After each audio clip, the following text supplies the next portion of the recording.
ओम नमो भगवते वासुदेवाय नमो नमस्कार बंधुगण आपण मानकु आम यूट्यूब चैनल को स्वागत। बंधुगण आज भिडियो आम आपण मानकु कहबाकू जाउछु 7 और 8 तारिखर दिनटी आपणकर किपरि साब्यस्त हेबो ता सहित केउ प्रकार दिन को आपण प्लानिंग करिवे ए दिन आपणकर किपरि कटिबो एहा सहित जदि कहबा केउ सबु जिनिस रे आपणकु फायदा हेबो केउ सबु जिनिस रे आपणकु सावधानता अवलंबन करबाकू पड़िबो आपणकर लव लाइफ किपरि रहिबो क्यारियर किपरि रहिबो बिजनेस आउ व्यापार किपरि रहिबो ता सहित स्वास्थ्यर महत्वपूर्ण इनफॉरमेशन मध्य आमे आपण मानकु भिडियो रे देबो आ भिडियो शेष रे आमे आपण मानकु किछि उपाय विषय मध्य कहिबो जहा द्वारा आपण ए 2 दिन को आहुरी अधिक शुभ और मंगलदायक साब्यस्त करि परिबे।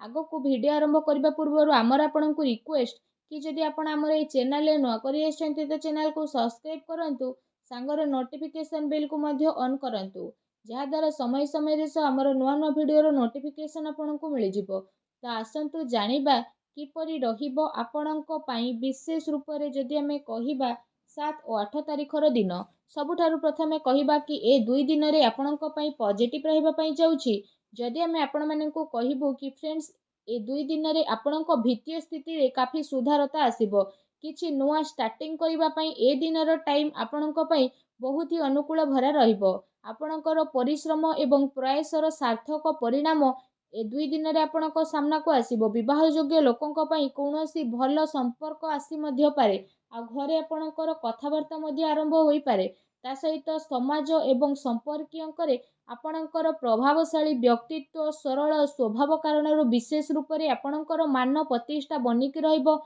समय किछि मिलाजुला प्रभाव मध्य आपणको पई नै करी आसुछि किंतु ताकू आपण बहुत भलो बनैबार अति आवश्यक रहिछि। किछि टाइम रु अति संपर्कीयंक भितरे जहाँ भी लड़ाई झगड़ा चलुथुला त से सबु ए दिन रे कहार माध्यम द्वारा दूर मध्य हेबो एवं संपर्क रे पुणी थरे मधुरता आसीबो। प्रतिष्ठित लोकंक ठारो मिलाजुला बढ़िबो जहाँ आपणको पई भविष्यत पई बहुत ही लाभदायक सिद्ध हेबो। धार्मिक स्थल रे जिबार आपणकर प्रोग्राम मध्य बनिबो जो कारण पई बहुत अधिक शांति एवं हल्का आपण अनुभव करिवे। घरे सुख सुविधा संबंधित वस्तुर किणाकिणी मध्य हेबो ता सहित कौनसी दामी उपहार मध्य आपणकु मिली पारे। विद्यार्थी वर्गंकु निजर चाकरी संबंधित कौनसी क्षेत्र रे इंटरव्यू रे सफलतार विशेष रूप रे जोग बनुछि सेथि पई पूरा परिश्रमर सह निज कार्य उपरे फोकस देखांतु। निजर सिद्धांत द्वारा कौनसी प्रकार समझौता आपण आदौ करंतु नाही। प्रभावशाली एवं प्रतिभावान व्यक्तिंक सहित अधिक टाइम व्यतीत करंतु एहा द्वारा आपणकर आत्मबल एवं आत्मविश्वास रे वृद्धि हेबो तथा नकारात्मक विचार मध्य आपणकर दूर हेबो। भाग्य ठारू अधिक आपण आपणकर कर्म उपरे विश्वास रखंतु दिन आपणक पई बहुत ही भलो रहिबो। ता सहित आसंतु जानिबा ए दिन रे आपणक पई कोन नेगेटिव रहिबो।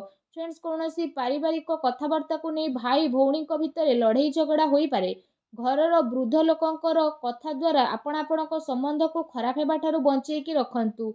विद्यार्थी वर्ग माने आपणकु नुकसान मध्य पारंती सेति पई सावधान रहंतु। घरर कौनसी वृद्ध लोकंकर स्वास्थ्य को नहीं मध्य आपणकर चिंता रहिबो डॉक्टरଙ୍କ पाखकु मध्य आपणकु जीवाकू पड़ी पारे। एहा सहित आपणको आपणकर स्वभाव रे इगो को खत्म करबा पई पड़िबो जहा द्वारा प्रॉब्लम सब शीघ्र ही सुधुरी जीवो। हेति पई कोनोसी भी योजना उपरे कार्य करिबा पूर्वरु ता उपरे बहुत भलो भाबरे आपण विचार अवश्य करंतु। कौनसी दुखद समाचार मिलिबा कारणरू किछि टाइम पई मनरे उदासी एवं नकारात्मक विचार मध्य आपणकर आसी पारे किंतु आपण शीघ्र ही से सबुरु बाहरिबे आगोकू। विद्यार्थी वर्ग पाठ पढ़ा अपेक्षा फालतू भूल बोझमणा रे अधिक ध्यान केंद्रित करिवे। निजर महत्वपूर्ण कागज कारबाई को बहुत ही अधिक संभाळिकी रखिबे काहेकि ना जदि से सबु हजे जीव मिलिबा बहुत कष्टकर हेबो। घरर छोट मोट कथारे अकारण रे चिंता उत्पन्न हेबो सेथि पई अधिक क्रोध करिबा ठारू दूरी रुहंतु। सामाजिक गतिविधि रे अधिक ध्यान न देकी किछि अति संपर्कित लोक माने आपणको ऊपर नाराज होई पारंती तो से सब ऊपर ध्यान न देकी आपण निजर कर्म ऊपर ध्यान दियंतु। घरर वरिष्ठ लोकंकर मान सम्मान अवश्य बनिकी रखंतु। आसंतु जानिबा ए दिन रे आपणकर लव लाइफ किपरि रहिबो। जीवन साथींकर भावनार आपण सम्मान करंतु एहा द्वारा संबंध आहुरी अधिक मजबूत रहिबो। ପ୍ରେମ ସମ୍ବନ୍ଧ ମର୍ୟାଦାପୂର୍ଣ୍ଣ ରହିବ। କୌଣସି ବିପରୀତପୂର୍ଣ୍ଣ ଲିଙ୍ଗୀଙ୍କ ଅଚାନକ ମିଶିବା ଦ୍ୱାରା ଆପଣଙ୍କୁ ଆଶ୍ଚର୍ଯ୍ୟଜନକ ପ୍ରସନ୍ନତା ମଧ୍ୟ ଅନୁଭବ ହେବ। ଘର ପରିବାରର ବାତାବରଣ ଆପଣଙ୍କର ବହୁତ ହି ସୁଖଦପୂର୍ଣ୍ଣ ରହିବ। ପତି ପତ୍ନୀଙ୍କ ଆପୋଷିକ ସହଯୋଗ ଘରେ ସୁଖ ଶାନ୍ତି ବନେଇକି ରଖିବ। ପ୍ରେମ ସମ୍ବନ୍ଧ ପାଇଁ ମଧ୍ୟ ଆଗକୁ ଆସୁଥିବା ଟାଇମରେ ପ୍ରୋବ୍ଲେମ ମଧ୍ୟ ଆସିପାରେ, ଆଉ ପୂର୍ଣ୍ଣ ରୂପରେ ଆପଣଙ୍କ ସହଯୋଗ ମିଳିବ। ଜୀବନସାଥୀଙ୍କର ଆପଣଙ୍କୁ ଆପଣଙ୍କ କାର୍ଯ୍ୟରେ ପୂର୍ଣ୍ଣ ରୂପରେ ସହଯୋଗ ପ୍ରାପ୍ତ ହେବ ତଥା ଘରେ ସକାରାତ୍ମକ ବାତାବରଣ ମଧ୍ୟ ଦେଖିବାକୁ ମିଳିବ। ଏହା ସହିତ ଯଦି କହିବା ନିଜର ବ୍ୟସ୍ତତା ଦ୍ୱାରା କିଛି ଟାଇମିଂ ଆପଣ ଆପଣଙ୍କର ପରିବାରର ଲୋକଙ୍କ ସହ ବାହାର କରିବେ। ଏହା ଦ୍ୱାରା ପରିବାରରେ ବିଶେଷ ରୂପରେ ଆପଣଙ୍କର ରେସ୍ପେକ୍ଟ ଆହୁରି ଅଧିକ ବଢ଼ିଯିବ। ଆସନ୍ତୁ ଜାଣିବା ଏ ଦିନରେ ଆପଣଙ୍କର ବ୍ୟବସାୟ କ୍ୟାରିୟର କିପରି ରହିବ। ବ୍ୟବସାୟରେ ଏବେ ବର୍ତ୍ତମାନ ପରିସ୍ଥିତିର ପ୍ରଭାବ ଆପଣଙ୍କର ବନୁଛି। ଧନ ସମ୍ବନ୍ଧିତ ଲେଣଦେଣରେ ମଧ୍ୟ ବହୁତ ଅଧିକ ଆପଣ ସାବଧାନତା ରଖନ୍ତୁ, କାରଣ ଧୋକା ହେବାର ସମ୍ଭାବନା ମଧ୍ୟ ବନୁଛି। ଚାକିରି ପେଶା ବ୍ୟକ୍ତିଙ୍କର ଅଫିସର ମାହୋଲ ବହୁତ ହିଁ ଶାନ୍ତିପୂର୍ଣ୍ଣ ବନିକି ରହିବ। କାର୍ଯ୍ୟକ୍ଷେତ୍ରରେ ଯଦି କୌଣସି ବି ପ୍ରକାରର ନିବେଶ କରିବା ପାଇଁ ଆପଣ ଚାହୁଁଛନ୍ତି ତ ସେ ସବୁ କାର୍ଯ୍ୟକୁ ଆପଣ ବହୁତ ହି ଗମ୍ଭୀରତାର ସହିତ ବୁଝି ନେବେ। ଏହା ଦ୍ୱାରା ଆପଣଙ୍କୁ ବହୁତ ହି ଭଲ ରେଜଲ୍ଟ ବିଶେଷ ରୂପରେ ପ୍ରାପ୍ତ ହେବ। ଦିନ ଆପଣଙ୍କ ପାଇଁ ବହୁତ ହି ଭଲ ରହିବ।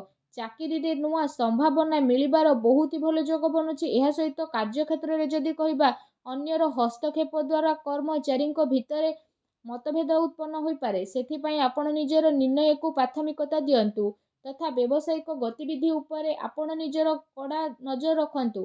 ଏହା ସହ ଚାକିରି ପେଶା ବ୍ୟକ୍ତି ମଧ୍ୟ ଅଫିସରେ ପଲିଟିକ୍ସର ଶିକାର ମଧ୍ୟ ହୋଇପାରନ୍ତି, ତେଣୁ ଆପଣ ଟିକେ ସାବଧାନ ରୁହନ୍ତୁ। ତା ସହିତ ଯଦି କହିବା ଏ ଦିନରେ ଆପଣ କୌଣସି ବି କାରଣରୁ କାର୍ଯ୍ୟକ୍ଷେତ୍ରରେ ଅଧିକ ଟାଇମ ଦେଇପାରିବେ ନାହିଁ, କିନ୍ତୁ ସେ ସବୁରୁ ବାହାରିକି କର୍ମଚାରୀଙ୍କୁ ଆପଣ ଉଚିତ ସପୋର୍ଟ ମିଳିବ। ଚାକିରି ପେଶା ବ୍ୟକ୍ତିବିଶେଷଙ୍କୁ ନିଜର କିଛି ଉଚ୍ଚ ଅଧିକାରୀଙ୍କର ପୂର୍ଣ୍ଣ ରୂପରେ ସହଯୋଗ ପ୍ରାପ୍ତ ହେବ। ବ୍ୟବସାୟିକ କ୍ଷେତ୍ରରେ ଆପଣଙ୍କର କାର୍ଯ୍ୟକ୍ଷମତାରେ ଆପଣଙ୍କୁ କାମୟାବୀ ମିଳିବ। ସଫଳତା ମଧ୍ୟ ଆପଣଙ୍କୁ ପ୍ରାପ୍ତ ହେବ। ସେଥିପାଇଁ ପ୍ରତ୍ୟେକ କାର୍ଯ୍ୟକୁ ଆପଣ ବହୁତ ହି ଗମ୍ଭୀରତାର ସହ ଭାବନ୍ତୁ।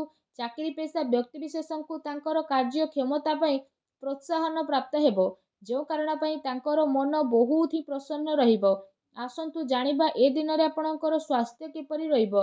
ଯଦି କହିବା ଏ ଦିନରେ ଆପଣଙ୍କ ସ୍ୱାସ୍ଥ୍ୟ ବହୁତ ହି ଉତ୍ତମ ରହିବ ତଥା ଆପଣ ଊର୍ଜାରେ ଭରପୁର ରହିବେ। ଏ ଦିନ ଆପଣ ନିଜେ ନିଜକୁ କାଫି ତନ୍ଦୁରୁସ୍ତ ଓ ଚିନ୍ତାମୁକ୍ତ ମଧ୍ୟ ଅନୁଭବ କରିବେ। ତା ସହିତ ଏ ଦିନର ଟାଇମ ଆପଣଙ୍କ ସ୍ୱାସ୍ଥ୍ୟ ଦୃଷ୍ଟିରୁ ବହୁତ ହି ଭଲ ସମୟ ରହିବାକୁ ଯାଉଛି। ଏହା ସହିତ ନିଜ ସ୍ୱାସ୍ଥ୍ୟକୁ ଆହୁରି ଅଧିକ ଭଲ ରଖିବା ପାଇଁ ଆପଣ ପ୍ରତ୍ୟେକ ଦିନ ଯୋଗ କରନ୍ତୁ, ବ୍ୟାୟାମ କରନ୍ତୁ ଏବଂ ସୁସ୍ଥ ରୁହନ୍ତୁ।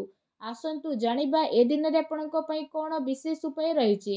ଏ ଦିନରେ ଆପଣ ସ୍ନାନ ଆଦି ବିଶେଷ ଭାବରେ କରିସାରିବା ପରେ 7ଟି କନ୍ୟାଙ୍କୁ ଘରକୁ ଡାକିକି ପ୍ରସାଦ ସ୍ୱରୂପ ବିଶେଷ ରୂପରେ ତାଙ୍କୁ କ୍ଷୀରି ଖୁଆନ୍ତୁ ତଥା ତାଙ୍କୁ ଦକ୍ଷିଣାରେ ବିଶେଷ ରୂପରେ କିଛି ଏପରି ହଳଦିଆ ରଙ୍ଗର ବସ୍ତ୍ର ଦେଇକି ବିଦା କରନ୍ତୁ।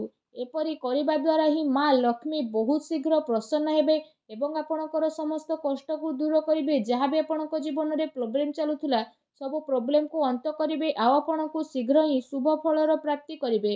ଆଉ ଆପଣଙ୍କର ସବୁ କାର୍ଯ୍ୟ ମା ଲକ୍ଷ୍ମୀଙ୍କ ଆଶୀର୍ବାଦରୁ ବହୁତ ହି ଆସାନୀରେ ମଧ୍ୟ ବନିଯିବ। ମା ଲକ୍ଷ୍ମୀଙ୍କ ଆଶୀର୍ବାଦ ଆପଣଙ୍କୁ ପ୍ରାପ୍ତ ହେଉ। ସଚ୍ଚା ଦିଲରେ କମେଣ୍ଟ ବକ୍ସରେ ଜୟ ମା ଲକ୍ଷ୍ମୀ ଅବଶ୍ୟ ଲେଖନ୍ତୁ ଏବଂ ଭିଡ଼ିଓକୁ ଲାଇକ୍ କରିବା ପାଇଁ ଆଦୌ ବି ଭୁଲନ୍ତୁ ନାହିଁ। ଧନ୍ୟବାଦ।